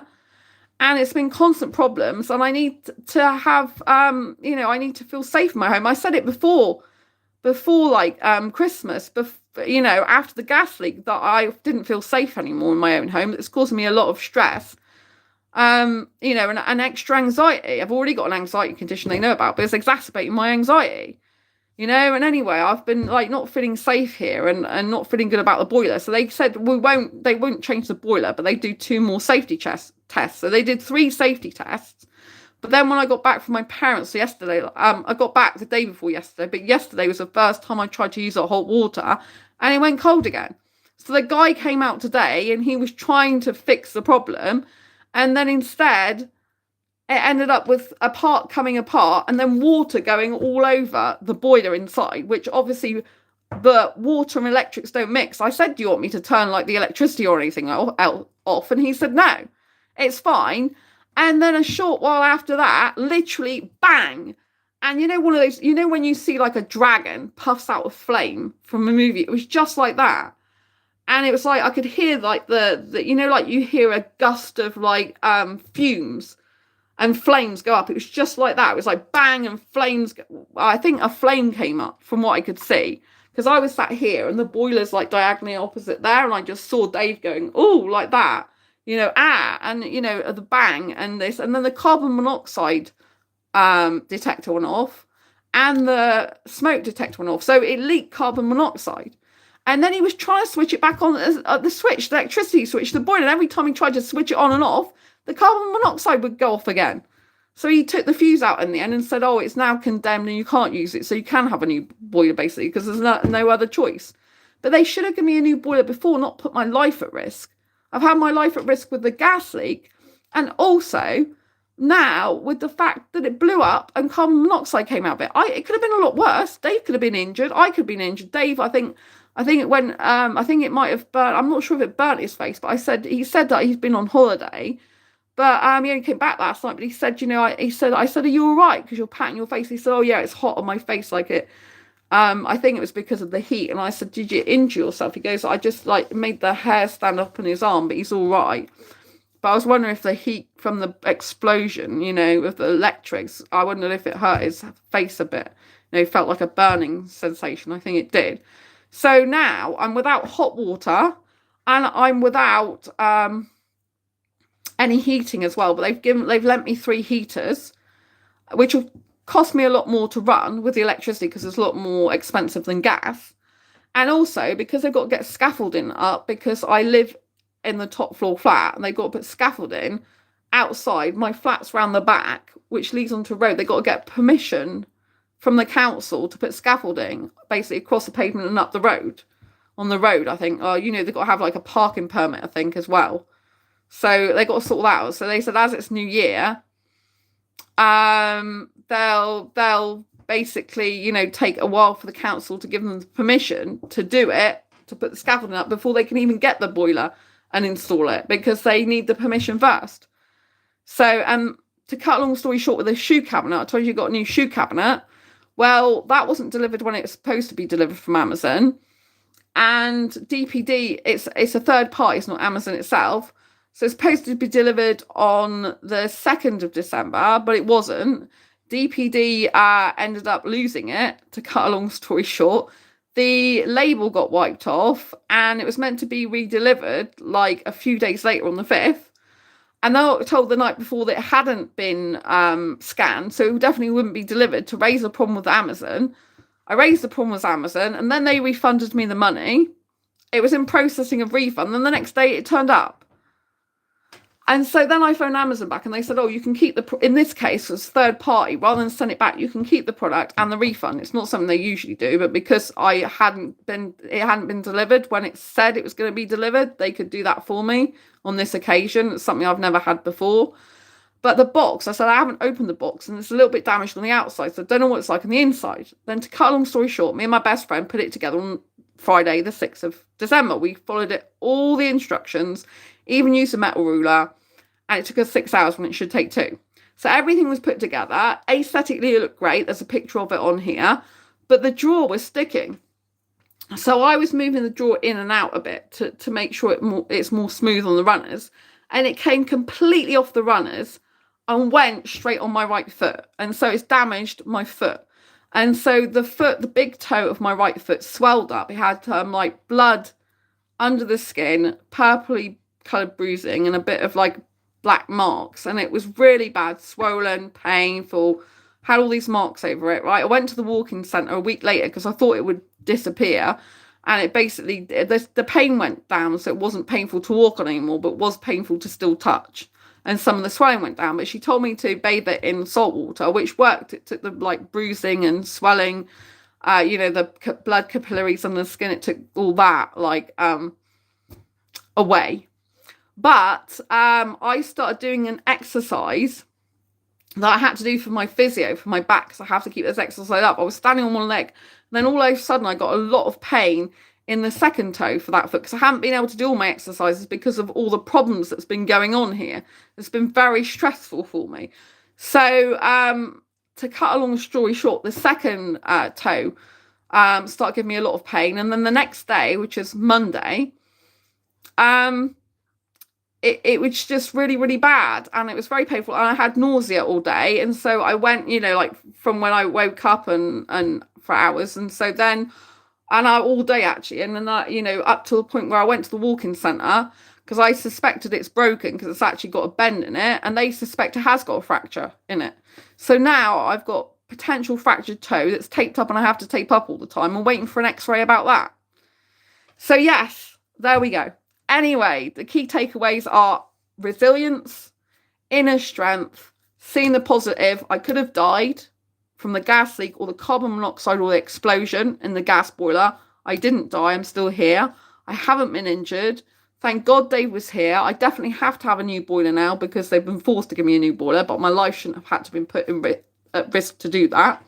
I got my best-selling book out this year, the day I split up with my ex, which was really difficult because I was dealing with a lot of heartbreak and pain. I joined Matthew Hussey's Love Life Club in May. He's the world's #1 dating and confidence and basically relationship coach. He's been helping people for 17 years. So I've been working on my relationship skills and upgrading and upskilling my knowledge in dating and relationships, so I can help you more on this channel with it, as well as me personally. I've come off being active on dating sites. I'm on a online dating detox now. I've been on there active for 10 years, so I'm still in some dating groups. I run 3 dating groups of my own for Asexuals. I'm still on Badoo, but I'm not active on there anymore.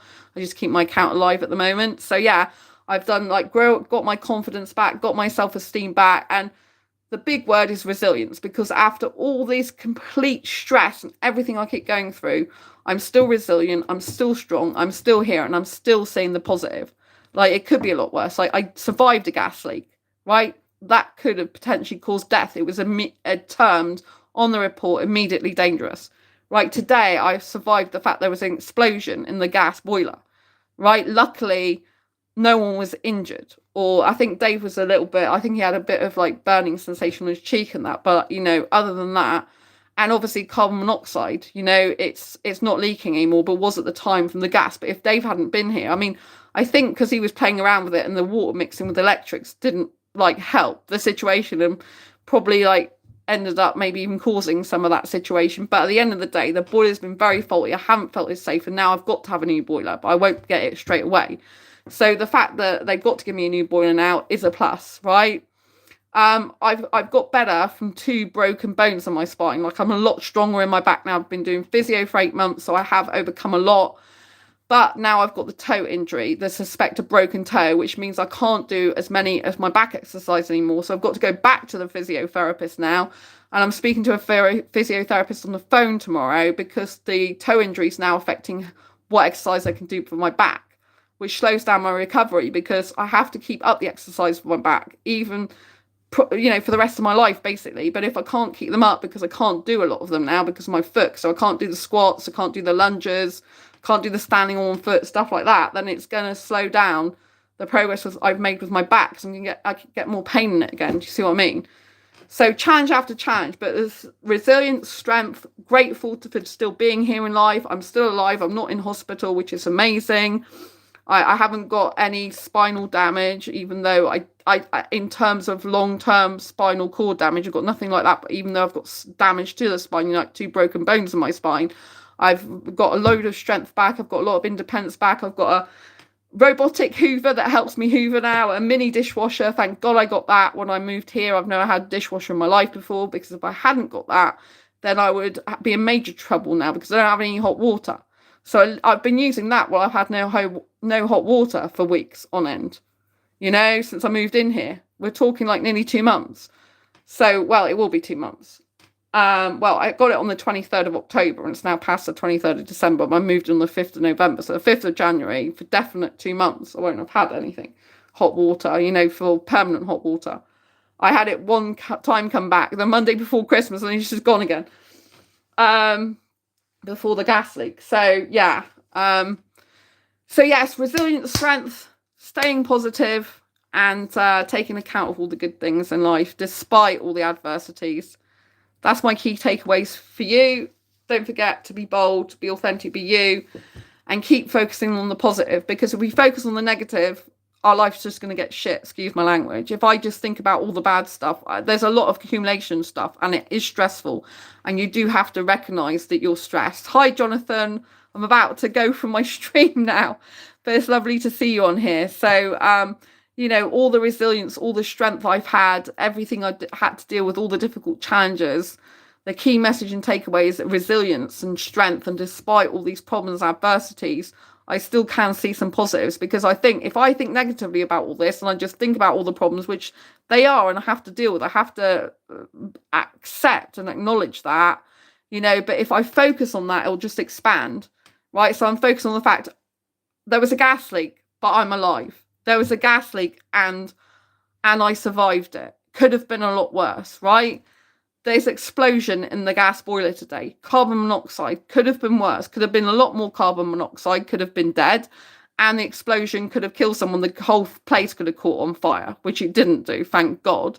It was just like a flame, like quickly shooting out and bang, basically. You know what I mean? That could have been a lot worse. I'm not homeless, because I faced homelessness because my last landlord was selling, so I don't have that to worry about. I have got a 2-bedroom place, so all separate rooms and everything, which I've never had before in my life, which is really good. The neighbours are nice here as well, which is great. I do have, like I said, a robotic hoover and a mini dishwasher that helps me now. So if I'm focusing on the good stuff, then it's good, because I could just focus on all the bad stuff, and that would just make my life worse. I've learnt in life, never focus on the bad stuff, because it doesn't bring you joy, it doesn't bring you happiness, and it doesn't bring you peace of mind. But obviously I am feeling less safe in my home now. I am still very stressed with everything that's gone on all the time. I do have a potential broken toe, which I think is definitely broken now, and that is problematic for me. So I'm not ending the year on the best terms I'd like to be on, but I'm still positive that 2025 is going to be a lot better, because if you listen to all this live stream, if you didn't listen to it from the beginning, you will hear of all the challenges I've had to overcome. This year it's been constant challenges, particularly with my health.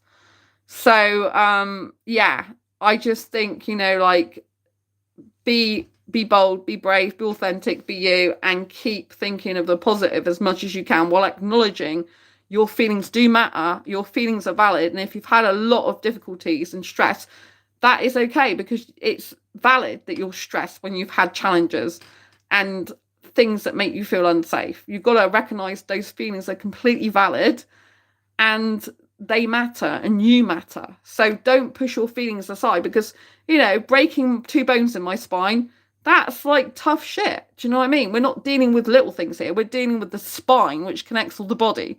That's hardcore, right? But my mindset was like, right, okay, I've got to get physio exercises because I've got to conquer this. Jonathan says, I'm one day early, but I hope 2025 goes well for you. Lots of love, Jonathan. Thank you so much. Thank you. I think the beginning of 2025 is still going to be a little bit rocky, because I've still got ongoing issues, like with the toe injury and the fact of boiler I won't get immediately, because I've got to get scaffolding put up and stuff. And I've still got a number of things to sort out. Like, I've got the sliding wardrobe doors. I've got to get a guys coming out to inspect them again. And I've still got to get the drawer finished, being painted for the chest of drawers in the bedrooms. I can't even use them at the moment, and stuff like this. So it's driving me a bit up the wall, to be honest. I am very stressed, but I just feel it's important to notice my resilience, because this year I've had to be the most resilient ever and be resolute in what I'm doing. I mean, the fact of being able to get my strength back with physio, I have had some dancing this year. I did 2.5 hours of Bollywood dancing a few months ago, but that gave me a respiratory infection because I was vaping in there. So, but you know what I mean? Resilience, strength, even in the face of heartbreak. I got a best-selling book out. Don't forget, this is on Amazon, this Diary Confessions of a Hyper-Romantic Asexual book. I mean, you know what I mean? When you're going through a heartbreak, you're just splitting up with person you thought was the love of your life. That's an incredible thing to achieve. You know what I'm saying? And despite all the difficulties, I'm still here.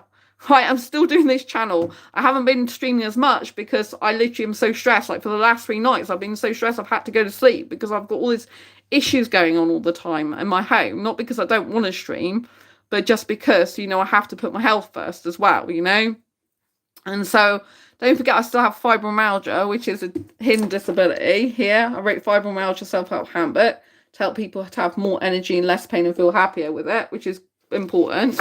And then Asexual Perspectives book is my best-selling book, as well as Diary Confessions of a Hyper-Romantic Asexual. You can get these on Amazon. Do check them out and grab a copy of them.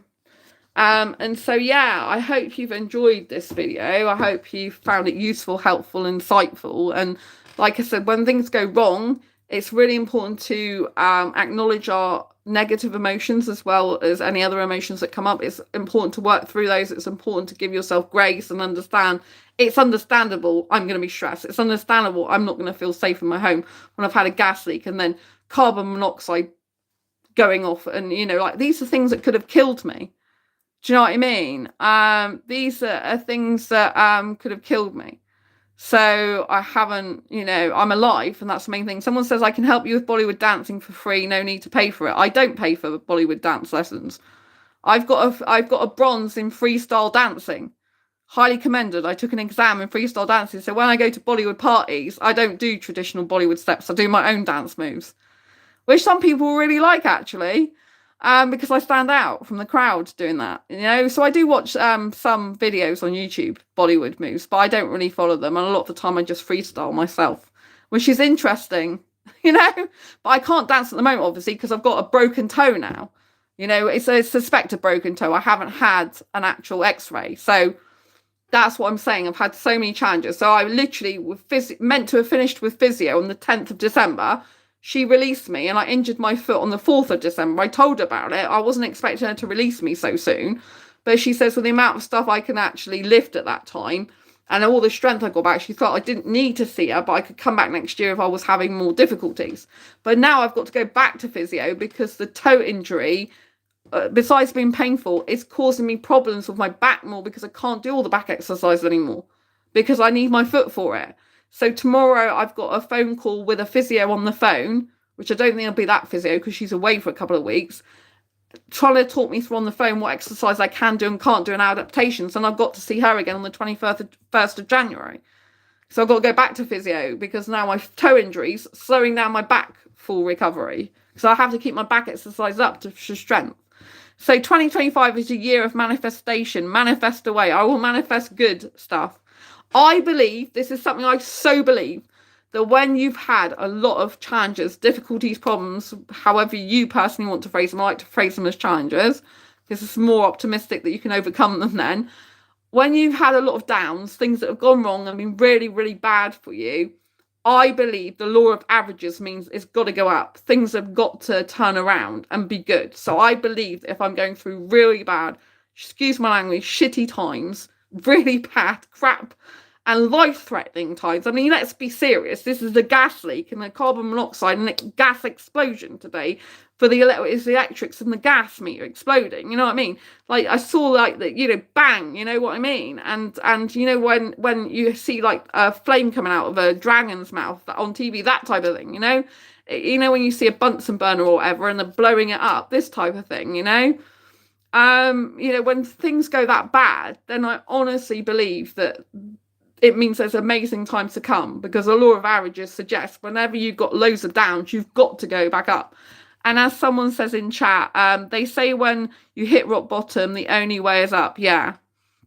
I mean, I wouldn't say that I'm completely rock bottom because I always think of positive things. Like I'm not on the streets. I do have a roof over my head. It was warm in here.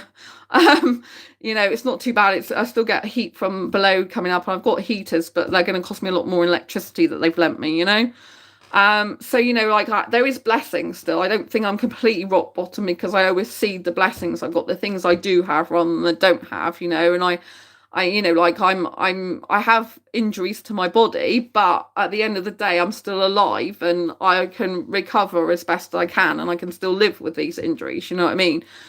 The wedge fractures in my back will never be recovered. So I'll never have fully, I'll always be wedge shaped now. They'll never be straight again. But, I've still got movement. I've recovered a lot, doing things that probably other people wouldn't have necessarily been able to do for a long time because of the amount of hard work I put in and dedication with my exercises and the fact that I want to get better, improve myself. I can do, until I broke my toe, I've been able to do more things, lift more things than I could before I injured my back. So I actually got into a much better state of health. So yes, the only way from down is up. So I really believe next year, I think January is going to be tough for me, but I think after January, then it should be a lot more, hopefully, better for me. So yeah. Anyway, I want to say thank you, Jonathan. Thanks for everyone being in chat. Fayaz, is that how you pronounce your name? How did you break your toe? I just mentioned that, Fayaz. If you weren't able to hear that, I had a shoe cabinet and the drawer came off its runners, so it's faulty drawer. It shouldn't be able to do that and went straight onto my foot. So yes, that's how it broke my toe. It damaged the big toe, and I didn't realise how much it also damaged the second toe. So I've been diagnosed with a potential suspected fracture. I've been diagnosed with the walk-in centre suspected fracture, and they've referred my doctor's surgery to referred me for an X-ray. So it's taped up and I have to keep taping it up, but it hurts when I walk on it, and the tape hurts, but it's bent, so as far as I'm concerned, it's broken. It's like where the knuckle is on a finger, but it's on the toe. There's like a bone bit there. It's like the bone sticks out the side a bit and the toe is bent that way. So it's like it's broke there and bent. So yeah, I knew it because I felt nauseous. So when I broke my ankle in 2021, I felt extreme nausea for hours. It wouldn't end until I got an X-ray and realised it was broken. And then I had the same thing when I broke it again. And then I had the same thing when I broke my back. And then I had extreme nausea this time. So that's how it's my warning sign for my body to say you've got a break in your body. And that's how I got alerted to the toe. I wasn't even aware that I broke it until then. Anyway, thank you for everyone that's been in a chat. I really appreciate you being here. There's been a lot of people. There's been JDM, Aaron. There's been Jonathan. There's been Professor 007. Love that name. Fayaz, is that how you pronounce your name? So yeah, there's been loads of people. Running Man. I'm going through a lot of people here. Island Love. So yeah, I've answered as many comments as I can. If I didn't get to your comments, I'm really, really sorry. That's Risky TV. You look good. Thank you so much. So yeah, Bear Hug. Hugs 28. There's loads of people here. If I haven't got to you, Inside World, Nick. So there's a lot of people here. So if I haven't mentioned you, it's not because I don't care about you. I really do. Thank you for all being here. It's hard because there's quite a lot of people in chat. So I can't, I've got to make sure I can try and remember what I'm saying at the same time as managing chat myself, because I don't have a moderator, but YouTube settings moderate some of it for me. So anything that's not good, a lot of the time YouTube gets rid of me because of the way I've set it up. So thank you, YouTube, for being a good moderator for me. But yeah, anyway, I love you lots. Thank you so much for being here. Whatever challenges you're going through, I hope that 2025 is going to be a brilliant year for you, and a lot more happier challenges come your way. And keep being strong, keep being resilient, keep knowing that you will overcome things. And keep focusing on the fact you've overcome difficult times before, so you know you can do it again. That's what I focus on a lot of the time. And there's always blessings to be found, even in difficult scenarios. And I believe truly everything does happen for a reason. And after loads of downs, there's got to come lots of ups. So I love you dearly. Thank you for being here. Lots of love. Take care. I'll see you soon in the next video live stream. Thumbs up this video if you got any value from it whatsoever. Don't forget to subscribe. I know lots of people watch this channel, but they aren't subscribed, so please hit that subscribe button and the bell icon so you never miss an episode when I go live like now. And also when I post any vlogs. So I do entertainment vlogs as well as educational live streams. Jonathan, thanks. I like the message. See you next year. Oh yeah, lots of love. Happy New Year for next year. Take care. I'm with my parents again for New Year, so anyway, I'll see you soon. Lots of love. Take care. Bye. And don't forget to check out my books on Amazon. Asexual Perspectives, Fibromyalgia Self-Help Handbook, and Diary Confessions of a Hyperromantic Asexual. My name's Sandra Bellamy, otherwise known as Asexualise. I publish these under Quirky Books, by the way. That's my publishing company, my own publishing company. Lots of love. Thank you, Jonathan. Thanks for everyone else being here. Take care. See you soon.